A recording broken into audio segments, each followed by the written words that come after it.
What's up guys, I'm randomfrankp, and today we're going to be building a new PC for the channel, which means we're going to be ditching the Project Snowblind build from iBuyPower.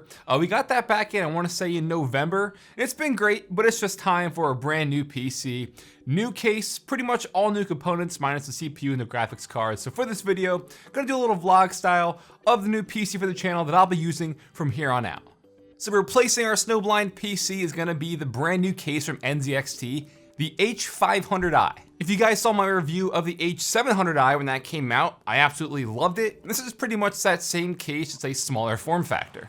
In fact, it's about an inch smaller than my current case now, so you probably won't even notice the difference when it's in the back. And since it's the i version, it has that smart device inside. Gonna give us a lot more flexibility when it comes to, the RGB lighting control, the fan control, all that good stuff. Now, yes, that means we're going to be losing the capability with that Snowblind PC where that side panel is pretty much a screen, but honestly, I rarely used it, and I really missed having a clear tempered glass side panel because the screen on the Snowblind was kind of tinted, so we can show off the goods now.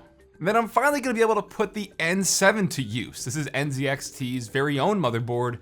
You saw it at CES. I've had it ever since, been holding on to it. It follows their design language to a T, so it's going to look great inside the case. And I got it in all white to match the whole build and the setup.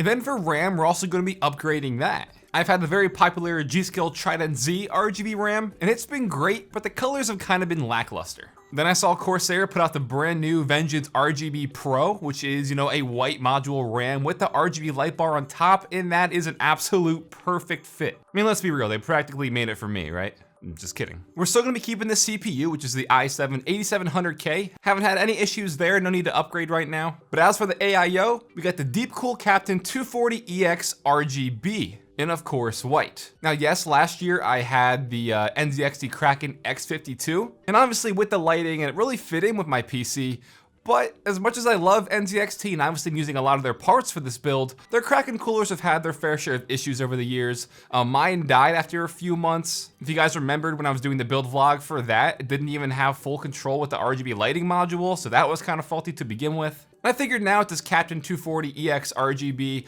it's gonna look really great. I've used this cooler previously, but didn't have the RGB lighting, and it's gonna look good inside.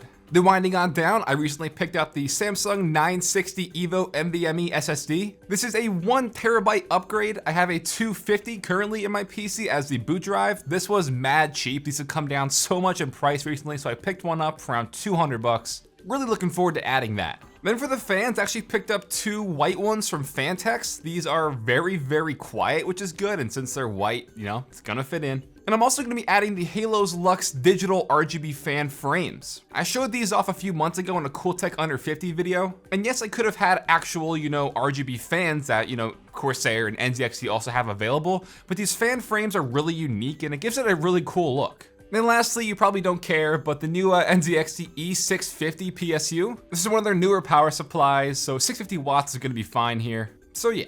All right, so it's like an hour or so later, got everything swapped and replaced inside the build, and it is looking very nice. All white and clean, definitely that look I was going for here. Next thing to do is gonna be to, plug it in, boot it up, make sure there's no issues or errors or anything, do some cable management, and then the last finishing touches.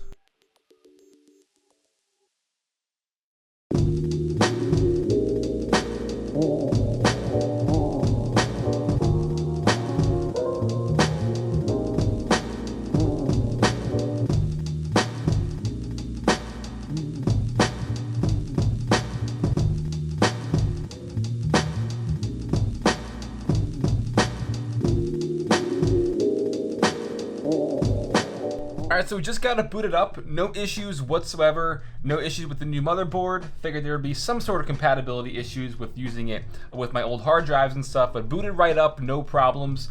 This thing is looking crazy nice. The Vengeance Pro RAM here is like next level stuff. And I already have Corsair's Q software downloaded, so literally all I have to do is just go in there, and I could even sync the lighting with my keyboard, but I can just go in, make some really cool effects that's gonna tie into the build, and it just looks so much more saturated and a lot brighter, I think, than the old Trident Z RAM was. So really happy with this upgrade. And the fact that they're also white just helps it fit in so much better. So one thing before I finish up the cable management, one thing you may have noticed is actually that the fan frames I used are not really compatible with my motherboard because it requires like the RGB header, and the NZXT ones don't have that. It's with like the MSI and the Asus motherboards.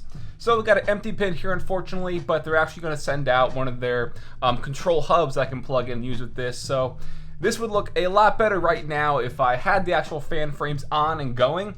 Really wish I could show you guys how crazy those actually look, but gonna have to wait a bit. Maybe I'll do that in like a part 2. But I think now we'll get some cable management and then do some sexy B-roll. Alright, so we got the cable management all done in this case, and one thing I always like about NZXT is they always provide enough like channels and cable management routes on the back. Tons of loops and stuff, so it's all going to be kept clean and not really against the side panel. And one thing I like to do is I picked up this like soundproofing foam from Silverstone a few years ago. If you remember, in the H440 case, they had actual foam in the back panel to help absorb like vibrations and stuff like that. So I'm going to put a very thin layer of this on the back panel, so when it closes against it, it'll just make it a tiny bit quieter, eliminate any vibrations or anything like that.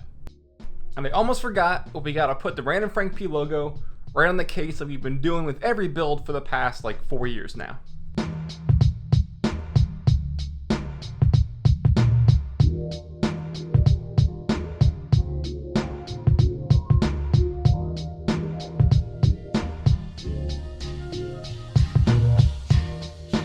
Alright, so now with this case, like I mentioned before, it has that smart device on the back, and there's actually 2 RGB light strips included, which I didn't even really know until I got it booted up and had their cam software up.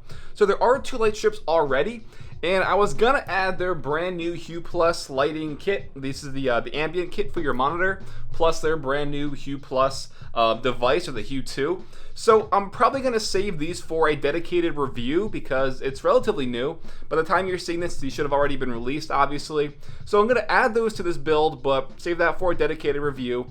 But in terms of RGB, one thing unrelated kind of annoys me. So with this Deepcool Captain cooler, it shows on the box that like, crazy RGB spiral thing going on, but I don't think you can actually do that.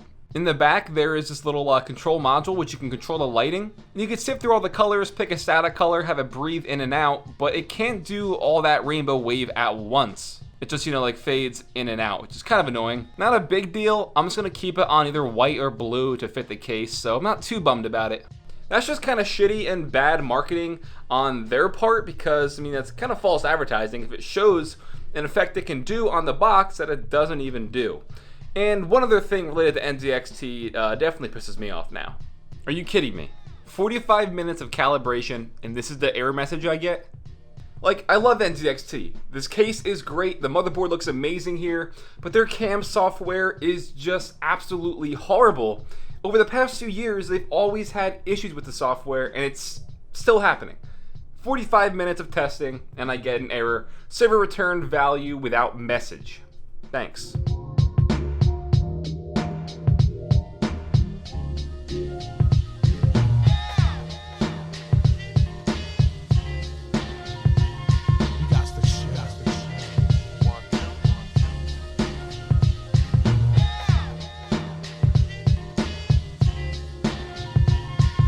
Alright guys, so I am definitely happy with the result, other than the little mishap with not having the correct little hub for the Fantex fan frames. That'll be coming in soon.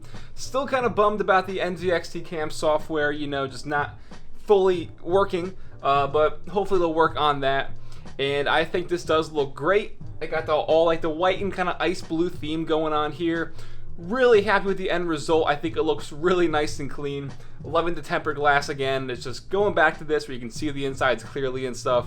So happy. And like I said, stay tuned because I do have this Hue 2, the whole unit here to review, which I am going to be adding it to this PC so we have some, underglow. Always a big fan of PC underglow, as well as the ambient kit for behind the monitors so we can sync all the lighting together. Really pumped to do that, and just be on the lookout for that review. So hope you guys enjoyed this video of kind of building and modding the new PC for the channel. If you liked it, give it a thumbs up to show your support. Feel free to follow me on Twitter at randomfrankp. And lastly, if you haven't already, hit that subscribe button. I'm on Random Frank P. Hope you enjoyed. Have a good day.